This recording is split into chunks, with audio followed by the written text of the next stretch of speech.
예, 지난번에 제가 요청드린 인구 하한선에 따른 선거구 변동 자료를 받아봤는데요.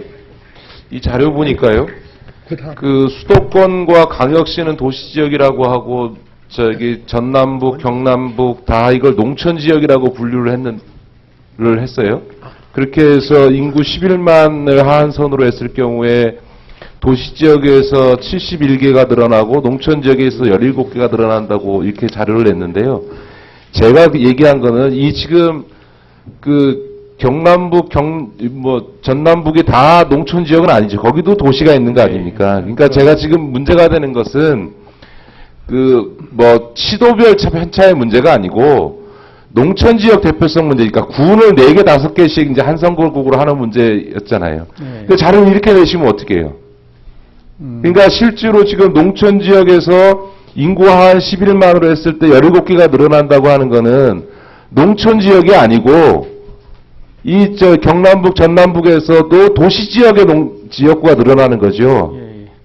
그걸 갖고서는 지금 그 다음 장에도 보면 현행대로 도시지역이 71%, 농촌이 28%인데 인구 상한 한 11만이나 13만으로 해도 거의 변동이 없는 것처럼 이렇게 자료 내지 마시고 지금 실무진에서 어떻게 작업을 이렇게 해오세요. 의원님들이 지금 지적하고 있는 문제는 농어촌 지역하고 도시지역과의 편차를 보자고 한 거잖아요. 지난번에 그렇게 누누이 얘기했는데 자료 이렇게 만들어 오면 어떡합니까? 아마 기준을 명확히 안 하다 보니까 그런 것 같은데요. 군 지역을 포함하고 있는 그러니까 이 분류를요. 도시, 그 다음에 농어촌, 그러니까 군 단위하고 시와 군이 결합되어 있는 선거구가 있지 않습니까? 복합 선거구가. 그러니까 3개 분류로 도시 지역이 몇 개고 농촌, 그러니까 군 단위가 몇 개고 군 단위 선거구가 몇 개고 도농이 합쳐진 선거구가 몇 개고 이걸 갖고 인구 상한 11만, 12만, 13만, 14만일 때 어떻게 되는지를 그렇게 내주셔야 이 참고 자료가 정확히 되지요. 알겠습니다. 자, 그걸 보고선 저희가 판단해야 됩니다. 이제 그렇게 되면 아마 거의 또 명백할 텐데 당연히 11만이든 12만이든 간에 도시지역만 늘어나지 농촌지역이 늘어날 일은 없는 거잖아요. 그죠? 그럴 경우에 도시와 농촌지역의 소위 대표성과 관련해서 의석 전체에서 차지하는 비중은 도시지역이 월등히 늘어나고 농촌지역은 20%까지 떨어지겠죠. 그럴 수 있다고 생각합니다.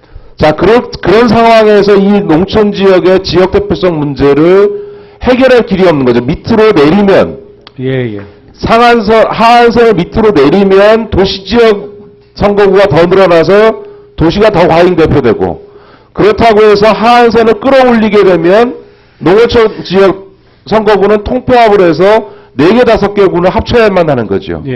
그러니까 현재 제도로는 하한선을 끌어올리든 끌어내리든 농어촌 지역의 지역 대표성이 훼손되는 걸 방지할 방법이 없는 거죠. 그렇죠. 그래서 권역별 비례대표를 해야 되는데 제가 그래서 두 번째 지난번에 주문한 게 권역별 비례대표를 그냥 권역별로 이렇게 합니다라고 대강하지 말고 그 권역 내에서 시도 단위의 최소 의석수를 두고 동시에 그 권역 안에서도 농촌에 대한 최소 배정을 하도록 설계를 해야죠.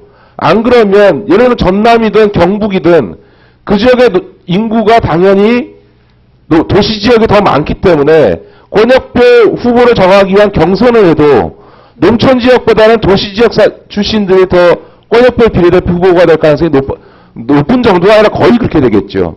그렇게 되면 농촌지역 출신은 권역별 비례로도 안 되는 상황이 되지 않습니까? 그렇기 때문에 이 현재 결정으로 인해서 훼손된 농촌지역의 지역대표성 문제를 권역별 비례로 보완한다라는 논리가 성립하기 위해서는 그 권역별 비례 후보를 선정하는 데 있어서 그 권역 내 시도나 농촌지역에 대한 최소한의 배려 장치를 설계를 해보시고요. 이제 이게 하나의 방안이 있고 두 번째는 아까 얘기했는데 인구 비례로만 권역을 배정하지 말고 저희가 연방제 국가는 아닙니다만 권역별로 기본 동일하게 배정해 놓고 나머지 반은 동수로 배정하고 나머지를 그 인구 비례에 의해서 배정하는 방식으로 해서 하여간에 이 농촌 지역을 어떻게든 지역 대표성을 강화할 수 있는 방안들이 두 가지 방법을 통해서 있지 않습니까?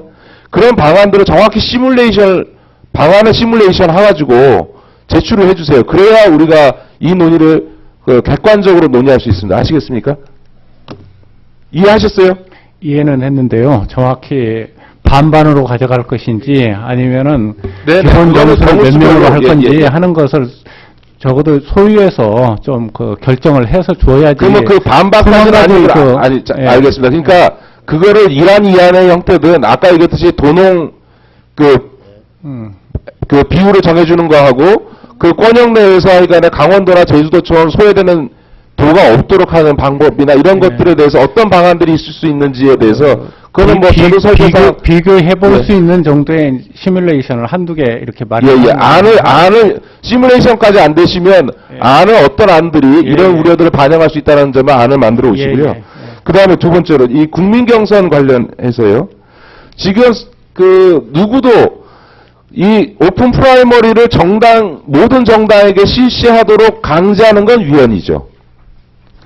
그렇지 않습니까? 그러니까 우리나라의 정당은 모두 다 오픈 프라이머리를 해라라고 법으로 강제하는 것은 헌법상 정당의 결사의 자유를 침해하기 때문에 위헌이죠. 그럴 수 있다고 봅니다. 그러니까 정당이 선택하도록 해야 되는 예. 거고요. 그래서 지금 어떤 법안도 모든 정당에게 오픈 프라이머리를 강제하는 법은 없는 거고. 예. 두 번째로, 자 그러면 정당이 선택하는 데 있어서 어느 지역에서 오픈 프라이머리를 할 거냐도 정당이 선택할 수 있는 거죠. 예. 그러니까 현재로 따지면 246개 선거구 모두에서 다 오픈 프라이머리를 할 거냐? 예. 어느 정당의 경우에 예. 지금 아마 새누리당도 저희 경우입니다만 실제로 단수 공천이라는 게 이루어집니다. 후보자가 경쟁할 사람이 없어서 단수로 그냥 경선 없이 그냥 후보자를 전략 공천 아니고도 정해지는 경우 수가 대개 지난 19대 때 보면 한 3분의 1씩 나옵니다. 이런 데는 오픈 프라이머리를 할 이유가 없죠. 정당이 그냥 한 명씩을 선정하는 거니까. 그러니까 결국은 이 오픈 프라이머리란 아까 그 비용 계산 때문에 제가 그러는 건데 그거는 아까 여기 나와 있는 자료 뭐 340억 정도 들어간다. 이거는 전 지역구에 걸쳐서 오픈 프라이머리를 했을 경우를 상정하는 것이고 그게 아니고 정당에 따라서 선택해서 뭐 100군데, 50군데 이렇게 오픈 프라이머리를 할 경우에 따라서는 이게 변하잖아요.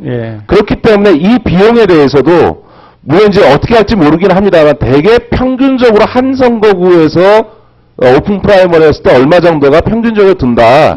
그러면 선거구 오픈 프라이머리 시스템은 선거구 숫자에 따라서 비용 계산을 국민들도 할 수 있고 그런 형태로 조금 자료를 주시는 게 좋을 것 같다는 전체 다 했을 때 들어갈 총 비용 그리고 평균적으로 한 개의 선거구 했을 때 들어가는 비용 정도로 해서 자료를 만들어 보도록 하겠습니다.